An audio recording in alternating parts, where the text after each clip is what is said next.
Vamos falar um pouco agora dos atores dessa gestão dos fundos. A gente já contou aqui um pouco o que é responsabilidade do conselho. Vamos fatiar um pouco melhor a questão da gestão administrativa, da gestão financeira, e vamos falar um pouco do principal instrumento, que é uma reunião de outros instrumentos que a gente tem de gestão hoje, dentro do que a gente está construindo em gestão de fundo público de criança, de adolescente e de idoso. Vamos lá? Bom, quem atua na gestão do fundo? Os conselhos de direito, tá?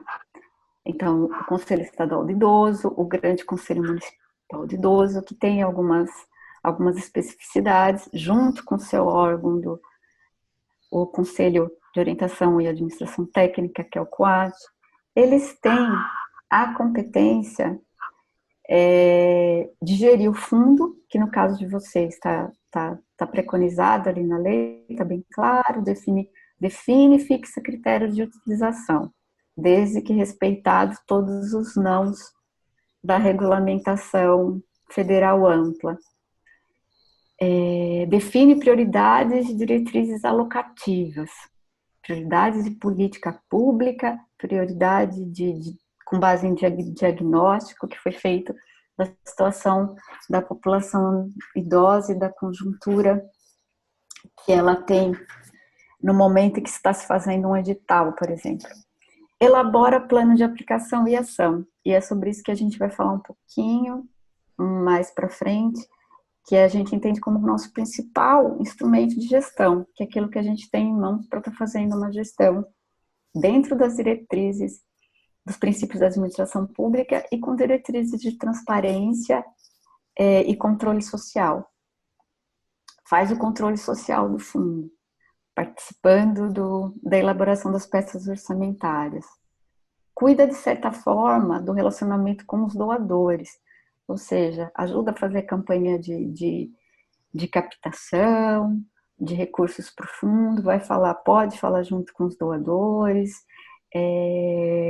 enfim, são os conselheiros, a gente procurou plantar semente, pelo menos no Conselho Municipal de Idoso, que eles são os embaixadores dos fundos. São eles que têm que ter sempre levar bandeira de, olha, precisamos de recurso, porque temos um diagnóstico que nossa população precisa de projetos dessa natureza ou daquela natureza, que nosso público precisa de recursos além de projetos, de recursos para executar projetos que hoje nós não temos, que seriam complementares às políticas já existentes. Então, a gente sempre coloca que, assim, o conselheiro é a bandeira. Então, ele tem que cuidar um pouco desse relacionamento e procurar aprimorar cada vez mais o relacionamento com os doadores. Afinal, os doadores que optam, principalmente, que optam por doarem, né, incentivados pela renúncia fiscal do imposto de renda, eles são o nosso principal pilar. Mas embaixadores também junto ao Ministério Público, junto a quem também atua no judiciário, já que eles também são responsáveis pelas multas, enfim, pensando em outras receitas para o fundo. Os conselhos, eles selecionam e monitoram projetos financiados também. Então, quem seleciona, quem pensa na política, quem viabiliza o instrumental do edital, elabora um edital, quem vai monitorar quem seleciona os projetos, quem vai monitorar os projetos, são os conselhos. E presta contas.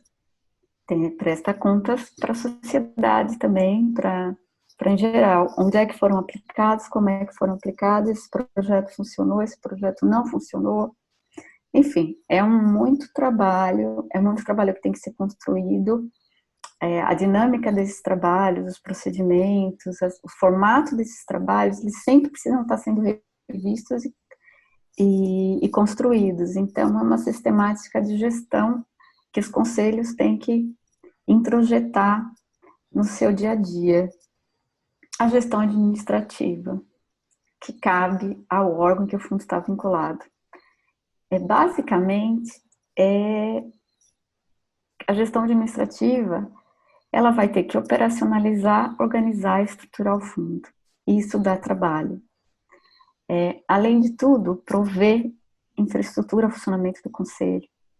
Cuida do relacionamento com a Receita Federal, todo ano, como vocês sabem, tem que ser informado os valores da doação para a Receita Federal, tem que ter a declaração de benefícios fiscais, tem que estar atento a isso, por manter sempre transparente a questão da doação com o doador, para manter esse relacionamento sem problema.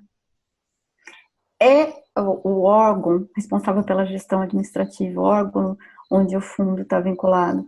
Quem vai prestar conta para o órgão de controle, quem vai ter que responder para o Tribunal de Contas, é a gestão administrativa, está dentro das competências da gestão administrativa.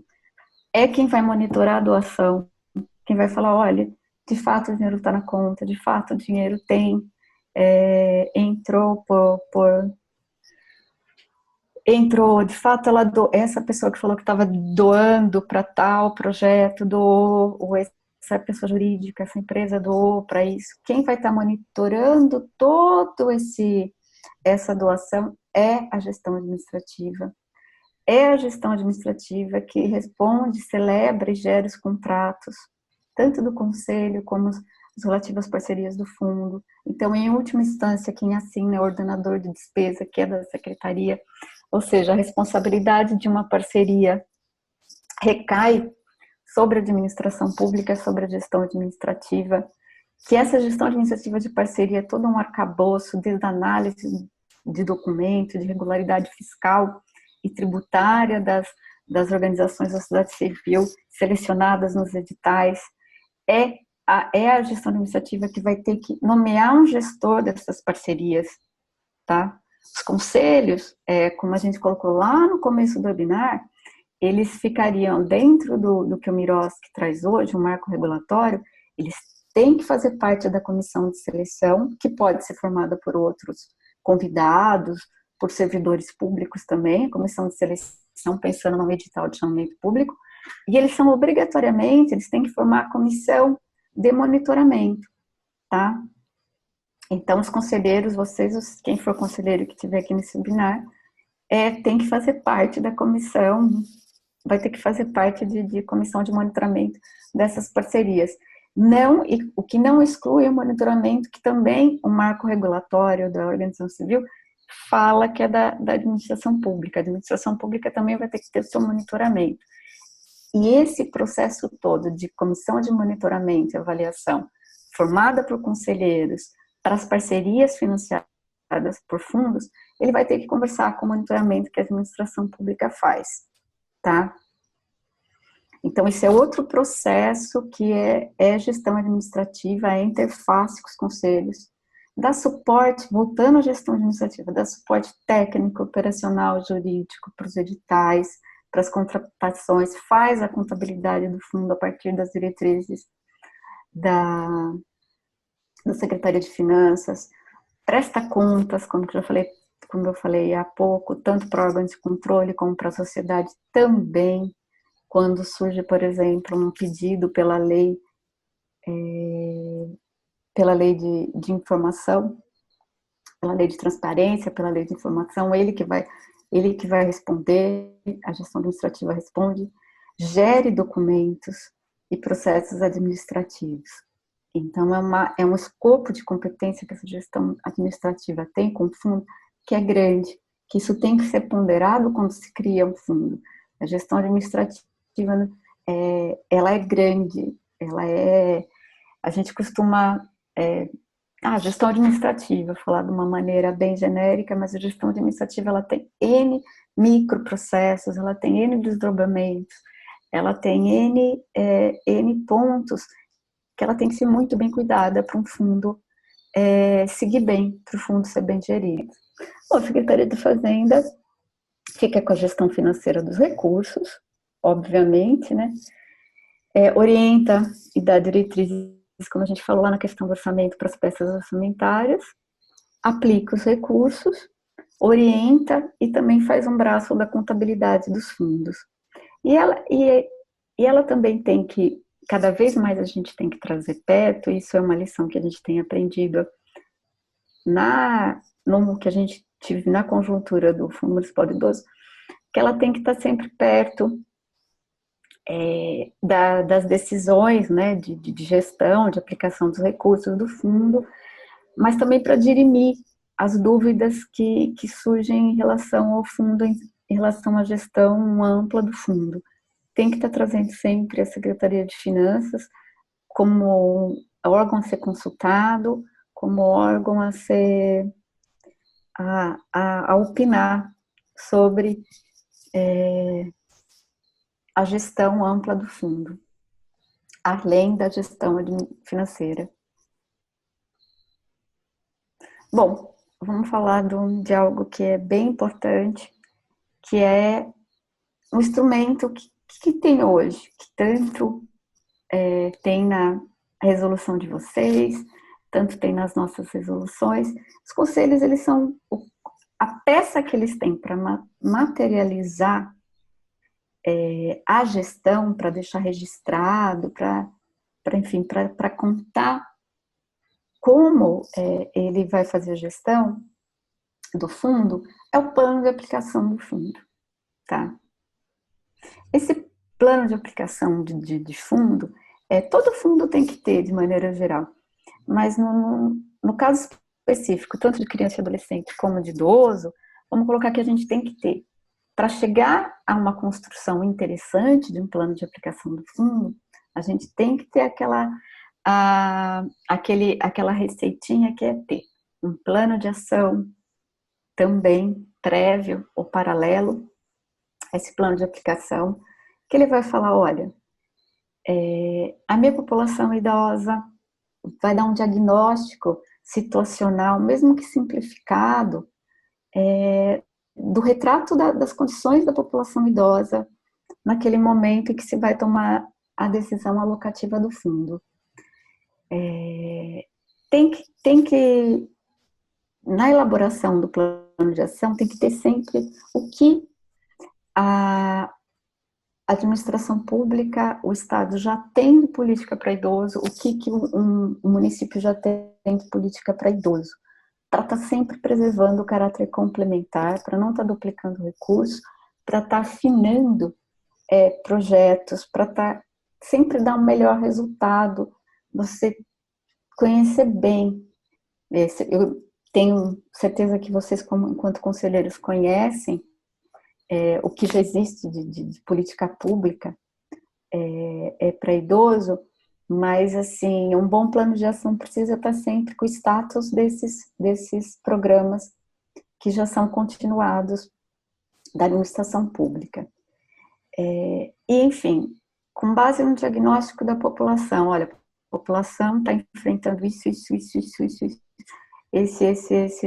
essas são as questões da população, da pessoa idosa da cidade de São Paulo, hoje, que é muito difícil, a gente sabe das limitações disso, mas voltando àquela coisa básica, isso tudo é construído, é uma dinâmica que tem que ser construída, é um hábito discutir quais são os problemas, um diagnóstico dos problemas, e está trazendo soluções. Com base nisso, o que o conselho que gere um fundo, que tem recursos, pode fazer para mitigar, para minimizar isso, para tentar superar esse desafio, esse problema que a população idosa. Tem um plano de captação também, que pode ser prévio ou paralelo, que fala, olha, o que a gente vai fazer para angariar mais recurso, porque o conselho também tem que ser, voltando, os conselheiros têm que ser embaixadores do fundo, tem que ser os porta-vozes, o fundo é da população idosa, a gente cuida, a gente busca recurso, a gente sabe quanto tem, a gente participa da peça orçamentária, a gente gere de fato esse recurso. Com base nisso, a gente tem o plano de aplicação.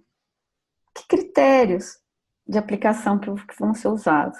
Por exemplo, na resolução de vocês, há um mix ali de critérios, alguns critérios que vocês, de algumas diretrizes, tá?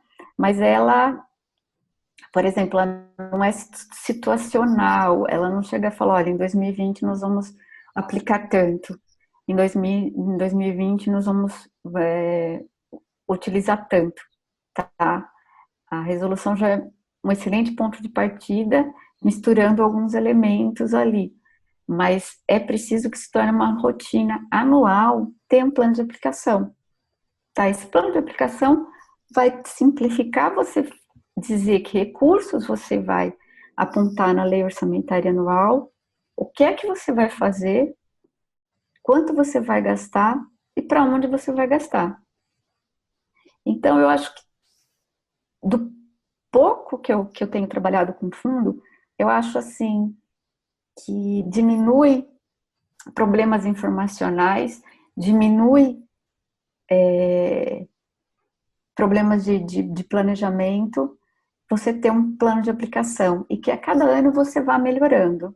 Cada ano você vai melhorando, tanto em relação ao que você tinha no plano de ação, tanto em relação à captação, cada ano você vai melhorando. Tem que ter aquela dinâmica de revisão, né? É sempre bom revisar, porque erros de previsão sempre vão ter, isso não é. E também tem que ser deliberado. Faz o plano, delibera no conselho, publica em diário oficial, coloca no site. Eu acho que atende muito transparência, atende muito dúvidas, atende muito a gestão de conhecimento, atende muito. É uma ferramenta que ela tem que ser usada, tem que ser aprimorada, para que dela surjam outras ferramentas que venham a melhorar ainda mais a gestão do fundo. Por enquanto, é o que a gente tem, que a gente tem que fazer um bom uso, chegar a introjetar mesmo dentro dos conselhos a necessidade de ter um plano de aplicação. É lá que você vai contar onde você vai gastar, repetindo, quanto que você acha que você vai captar, o quanto você vai informar na lei orçamentária, se você vai ter edital, se você não vai ter edital. Então, é assim, altamente recomendo, do que eu tenho observado, que se tem esse plano de aplicação anual, tá? Aqui, já contei, já falei bastante, meu advocacy, minha defesa, meu lobby para o plano de aplicação. E assim, apropriar das competências. A gente vê nas leis, nos decretos, nas resoluções, assim, as nossas competências, elas são sempre, são aquela conjunção de palavras. Mas como tornar isso na prática? Como que a gente se apropria? Eu tenho participado agora no momento de um esforço na Secretaria Municipal de Direitos Humanos para apropriar a Secretaria das questões administrativas dos fundos, que são trabalhosas, como eu contei um pouco para vocês, elas são muito trabalhosas. Envolve diversas unidades internas, né, notadamente CAF, as secretarias executivas do Conselho. Então, a apropriação de competência, discutir essas competências, complementar até onde vai, eu acho que são desafios que conselhos têm que estar sempre revisitando, discutindo, tá? Não é só para ficar a conjunção das letras ali parada no tempo, é para ser aplicada, melhorada e revista.